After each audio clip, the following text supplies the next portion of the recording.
So today is Saturday. It is currently 9:17 p.m. I do apologize for the lateness, but it was a bitch getting home. Anyways, now that I've covered what has happened today, um, I never did trust my brother or father ever again. Anyways, so today we're going to be talking about oscillators. What is an oscillator? How does it affect the sound? What is the sound that comes out of an oscillator? Well, an oscillator is a repetitional sine wave or any type of waveform that repeats over and over again over a current time. So let me zoom in.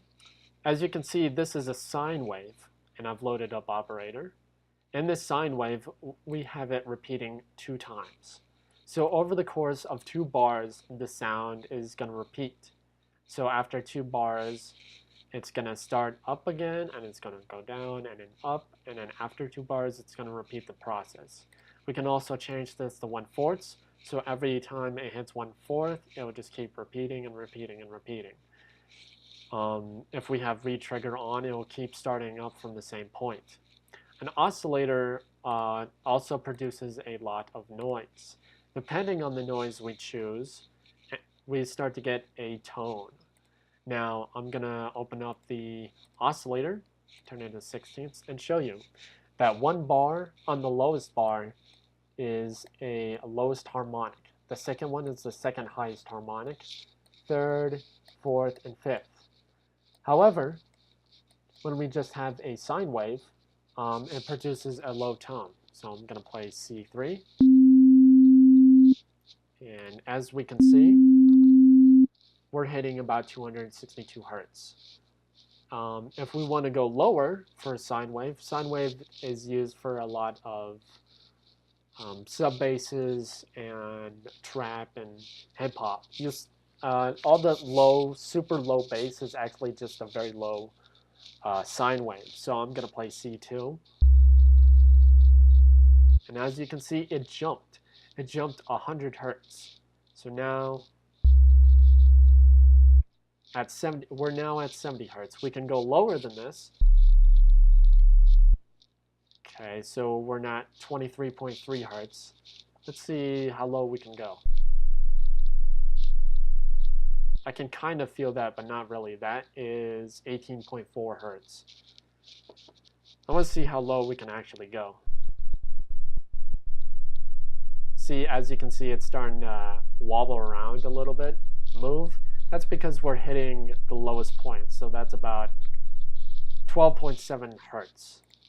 Let me put this up on a better spectrum. It's starting to hit that line. Yeah, that's 12.8 hertz.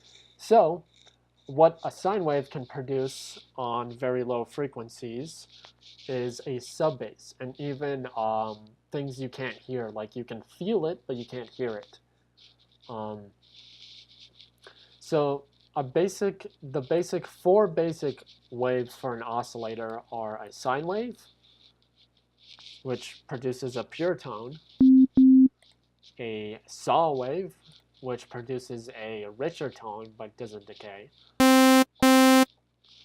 a square wave, which produces a more bit chip type synth. This is more of digital technologies. It has more wider sound, but it has more destructiveness to it. And a triangle, which is similar to a sine wave, except it has more characteristic. It's like a combination between sawtooth and sine wave. It rises in the same sense a sawtooth would, but however, it has less parameters. It has more parameters and more harmonics than a sine wave, but it decays much quicker. So we can actually treat this like a sawtooth or a sub. It's kind of like a combination between both. So we get a pure tone along with a much richer, smoother tone. Okay, now that we've covered the basics of oscillators and what each 4 wave types sound like, you can actually construct your own sine waves. You can actually construct it. Now, when I switch back to 16th and operator, notice how it changed back into a sine wave. However, when I go back into a triangle wave, it still holds this shape. When I switch it, the repeat on to like half, or try and use the oscillator by hitting 16th or 32, it still holds a sine wave position. Well, why is that? Well, if we turn on the repeat, it starts to, like I said before, when it starts to rise, it will keep rising and rising and rising over the course of periods of time. Now, one of these should indeed fact give us the same result except for a different position. So now we have it repeating 2 and 4. So I'm actually going to modify these parameters to how I saw the triangle because I have a photographic memory, like that. And I'm going to have it repeat maybe once. That's about it. There's no way of actually replicating that triangle wave. I've never actually come close to actually replicating it. So this is more of a tricky bit because the way it is right now, you can see that's not fully at the top. If it was fully at the top, it would have more pure tones to it. But I would say that is a glitch inside of Ableton, although I do not have the Live 9. I don't know if they fixed that or what's up with that. But anyways, when you start to combine oscillators, you start to get richer tones. Now, like I said, there's many different ways of the alphabet to add, subtract, divide, fraction it, you name it. There's different ways of adding sine waves or triangle waves, square waves, even your own user-created waves to get different harmonics. Like for now, I'll turn it back to a sine wave, and for now, we're going to frequency modulate a sine wave with another sine wave. So have a listen while I start to turn up the volume on this.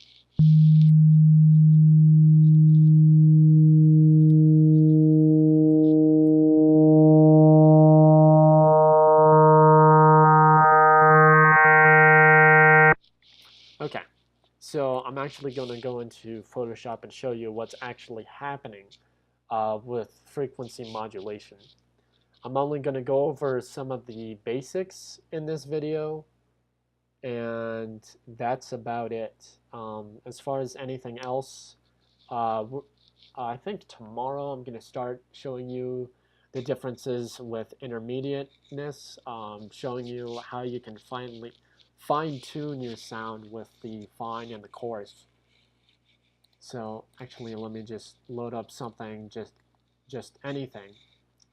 So now that we have this, when we have a sine wave, we have it going like this.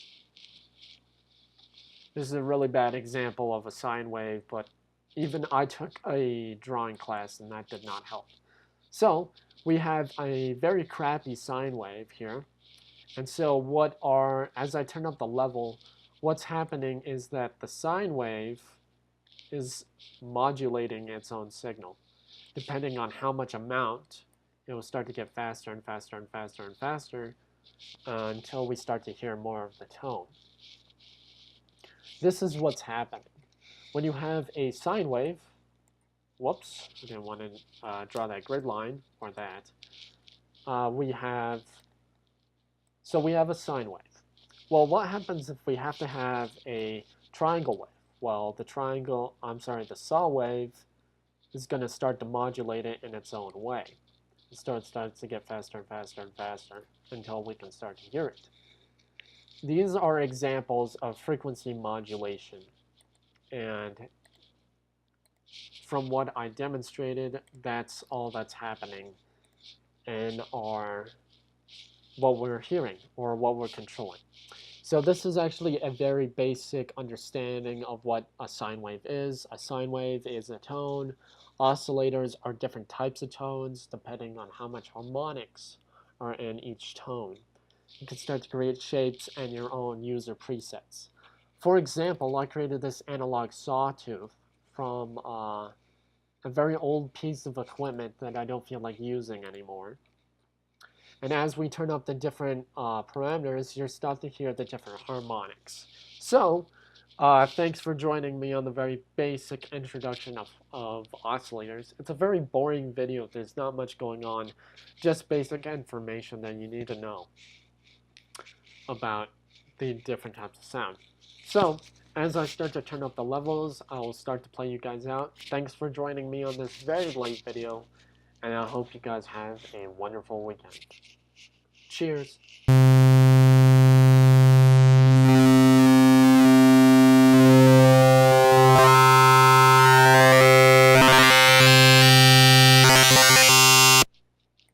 I'm sorry, I copied the wrong one.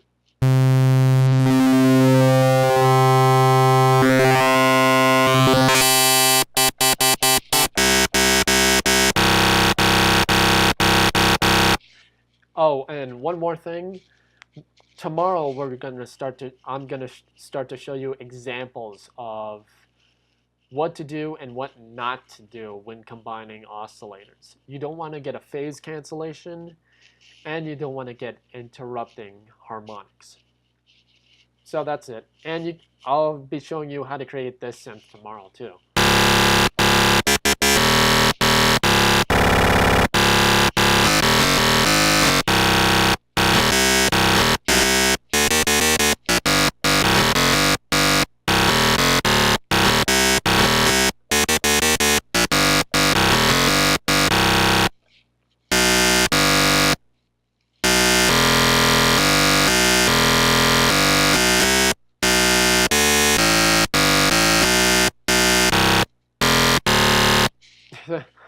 Ugh.